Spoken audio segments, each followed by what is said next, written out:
रूस यूक्रेन युद्ध और रूस पर लगे अंतर्राष्ट्रीय प्रतिबंधों की वजह से भारत समेत दुनिया भर की अर्थव्यवस्था की रफ्तार धीमी पड़ने की आशंका बढ़ती जा रही।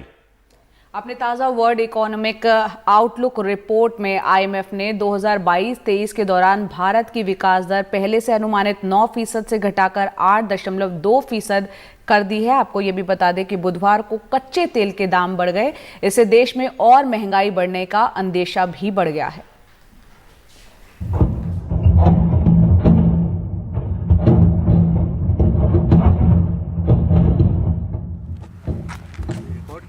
रूस यूक्रेन युद्ध और रूस पर लगी पाबंदियों का साया भारतीय अर्थव्यवस्था पर गहराता जा रहा है।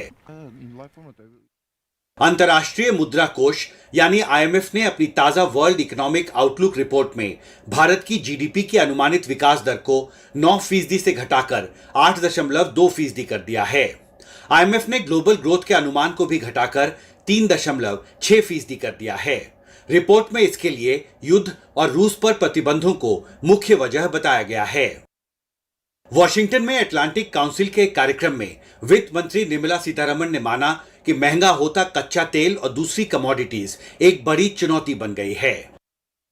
There are global challenges even today, whether it's the crude price, whether it is the prices of all the commodities which have gone skyrocketing. These will have an impact on all economies.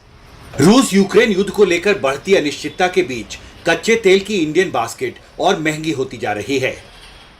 बुधवार को petroleum मंत्रालय की तरफ से जारी ताजा आंकड़ों के मुताबिक 11 अप्रैल को इंडियन बास्केट की कीमत $97.82 प्रति बैरल थी, जो 19 अप्रैल को बढ़कर $107.92 प्रति बैरल पर पहुंच गई।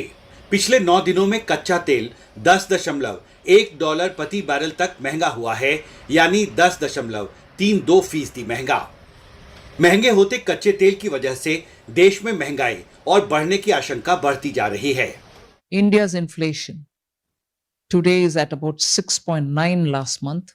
Our tolerance band is only 4% plus or minus 2% to it. So we could go up to 6. We've breached the 6, but we've not really breached it so badly. Of course, the price burden is on the common man. We are trying to relieve him of that stress.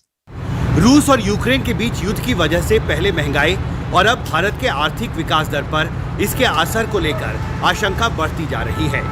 जाहिर है, आर्थिक मोर्चे पर सरकार के सामने चुनौती बड़ी हो रही है और इस चुनौती से निपटने के लिए भारत सरकार को बड़े स्तर पर जल्दी हस्तक्षेप करना होगा। दिल्ली से हिमांशु शेखर, टीवी।